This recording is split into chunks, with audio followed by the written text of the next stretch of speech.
Bonjour à tous, voici le programme de la séance. Nous allons commencer par un bilan de la séance 6, puis nous travaillerons sur la séance 7 qui sera notre dernière séance sur l'histoire d'Ulysse. Dans cette séance, nous travaillerons sur les retrouvailles entre Ulysse et son fils Télémaque, en insistant d'abord sur les émotions que vont ressentir les personnages, puis vous travaillerez sur la proposition d'un titre pour l'extrait, et enfin vous aurez un travail d'écriture à réaliser. Débutons par le bilan de la séance 6. Donc à la suite, dans le cahier, vous pouvez recopier ce bilan. Ulysse doit affronter différents monstres durant son voyage. Alors qu'il voudrait être un héros tout-puissant, il reste un homme qui a des faiblesses. Devant les sirènes, il doit rester attaché et immobile et cède quand même à leur charme. Il ne peut pas empêcher la mort de 6 de ses compagnons quand Scylla les saisit. Néanmoins, il reste héroïque car il ne recule jamais devant le danger et est prêt à affronter son destin.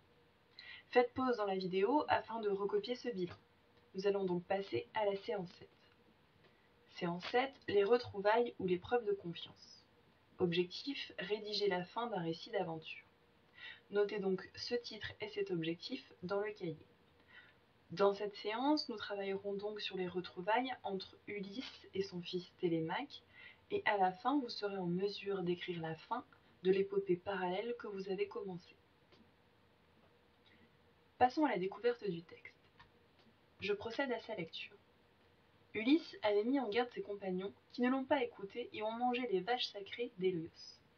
En colère et soutenu par Zeus, Hélios fait dériver le navire d'Ulysse vers la Phéacie. Alkinoos, le roi, reconnaît Ulysse et le ramène chez lui, chargé de présents. Athéna informe alors Ulysse que des prétendants veulent contraindre Pénélope à renoncer à ses vœux de fidélité. Elle transforme Ulysse en mendiant pour dissimuler son identité. Il est accueilli par le porcher Eumée et passe la nuit dans son étable. Au matin, Télémaque rentre de Sparte et se dirige vers la cabane du porcher. La déesse, Athéna, fit signe des sourcils, et le divin Ulysse comprit ce qu'il avait à faire. Il sortit de la salle et, après avoir passé le grand mur de la cour, s'arrêta devant elle. Athéna lui adressa ces mots. Noble fils de la Herte, Ulysse aux 1000 ruses, voici venu le moment de parler à ton fils, sans rien lui cacher, et d'organiser la mort des prétendants avant de te rendre à l'illustre ville. Quant à moi, je ne tarderai pas à vous rejoindre, car je brûle d'envie de me battre. Sur ces mots, Athéna le toucha de sa baguette d'or. Elle plaça tout d'abord sur sa poitrine une tunique et un manteau bien lavé. Puis elle le grandit et le rajeunit. Il retrouva son teint sombre, ses joues reprirent leur vigueur, et une belle barbe noire entoura son menton. Sa tâche accomplie, la déesse s'en alla, tandis qu'Ulysse retournait dans la cabane. Son cher fils fut frappé de stupeur à sa vue. Effrayé, il détourna le regard, pensant se trouvant face à un dieu, et lui adressa ces paroles ailées. « Étranger, tu as changé d'apparence, tu as d'autres vêtements et un nouveau corps, tu es sans doute l'un des dieux qui habitent le vaste ciel. Sois-nous favorables afin que nous fassions en ton honneur des sacrifices qui te procurent de la joie, et que nous t'offrions des présents en or, mais épargne-nous. » Le divin Ulysse, qui avait enduré tant d'épreuves, lui répondit alors. « Je ne suis pas un dieu.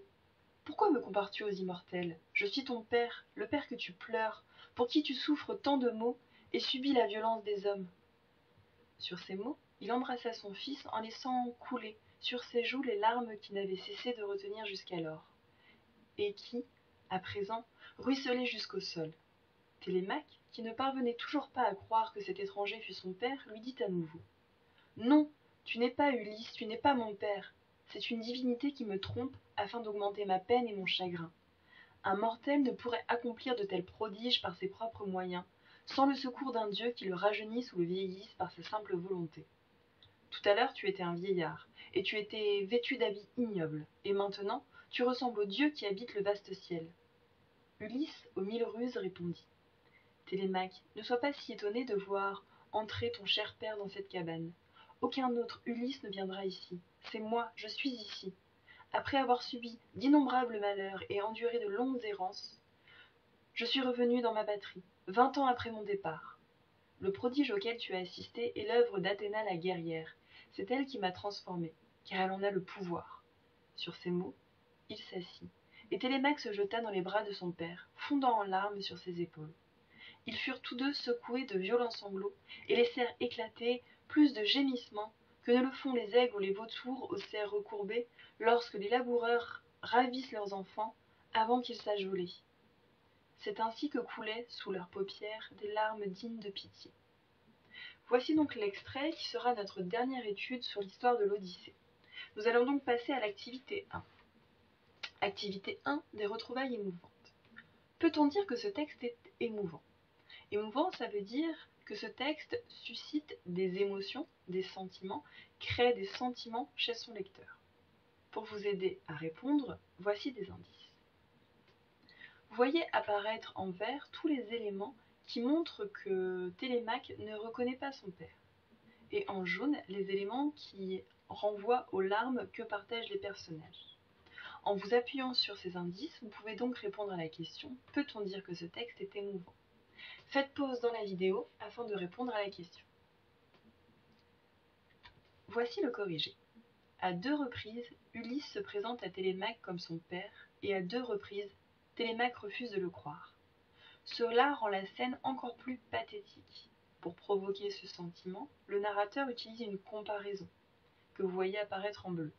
Ils furent tous deux secoués de violents sanglots, et laissèrent éclater plus de gémissements que ne le font les aigles ou les vautours aux serres recourbées, lorsque les laboureurs ravissent leurs petits avant qu'ils sachent voler. Les personnages ressentent donc plus d'émotion que des animaux qui verraient leurs petits se faire tuer. Cette scène de retrouvailles est donc très émouvante, puisque à chaque fois le moment de retrouvailles entre le père et le fils est repoussé par les doutes qu'éprouve Télémaque. Faites pause dans la vidéo afin de recopier ce corrigé. Nous allons passer à l'activité 2. Activité 2, le personnage d'Ulysse. Que pensez-vous du personnage d'Ulysse dans ce passage? D'abord, un rappel sur la méthode. Pour exprimer un point de vue, il faut d'abord formuler un avis personnel. Ne pas dire ce que raconte le texte, mais ce que vous pensez du personnage. Puis, vous reformulez des éléments du texte pour prouver votre avis. Et enfin, vous justifiez votre avis grâce à des citations du texte. Voici quelques indices qui pourraient vous aider à formuler votre réponse.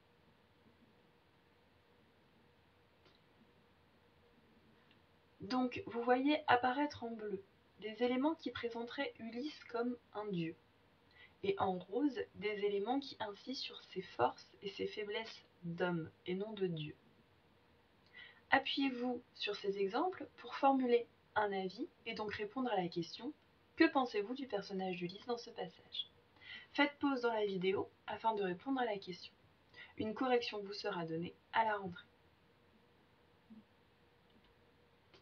Passons à présent à l'activité 3. Il s'agit d'un sujet d'écriture. Comme vous le savez, vous avez déjà bien commencé votre épopée parallèle, l'épopée de Télémaque qui cherche à retrouver Ulysse. Dans ce dernier travail d'écriture, nous imaginerons 2 nouvelles rencontres entre Ulysse et Télémaque. Voici le sujet. Imaginez le retour de Télémaque à Ithaque et ses retrouvailles avec Ulysse. Ulysse racontera à son fils ses aventures. Votre rédaction sera d'une longueur de 10 phrases et débutera ainsi. Après cette triste aventure, nous décidâmes de rentrer à Ithaque, espérant y retrouver mon père. Les vents nous furent favorables et le retour se passa bien mieux que le départ. En arrivant à Ithaque, je reconnus immédiatement mon père. Il vit dans mon regard que j'avais vécu une douloureuse aventure. Mais avant de lui conter la mienne, je voulais découvrir la sienne. Il commença donc ainsi son récit. Analysons donc le sujet d'écriture. L'action va se dérouler à Ithaque, au moment où Télémaque est revenu chez lui. Et là, il va retrouver Ulysse qui est déjà rentré. Il s'agira donc de faire parler Ulysse et Télémaque. Nous vous demanderons donc de réaliser un dialogue. Pour cela, n'oubliez pas ce que nous avons appris sur l'organisation du dialogue dans le récit. Utilisez le cahier et la leçon. Les critères de réussite sont donc une longueur de 10 phrases environ, la présence d'un dialogue qui respecte bien les contraintes d'écriture. Dans ce dialogue, Ulysse devra raconter, résumer ses aventures à son fils, et vous devrez introduire la réaction de Télémaque, expliquer comment Télémaque réagit par rapport au récit de son père. Ce travail est à réaliser dans un document qui a été déposé sur Pronote. Il vous est donc demandé d'abord de copier les 2 chapitres que vous avez déjà écrits. Donc le chapitre sur le départ de Télémaque et le chapitre sur le piège dans la ville d'Ismaros. Il ne s'agit pas de refaire le travail qui a déjà été fait, mais simplement de le replacer au bon endroit dans notre récit. Vous aurez ensuite à rédiger l'intégralité du chapitre 3, donc le chapitre de retrouvailles entre Lys et Télémaque. Une fois que votre travail sera réalisé, vous devrez déposer votre copie dans votre espace personnel. La séance est à présent terminée. N'oubliez pas d'aller déposer votre copie. Au revoir.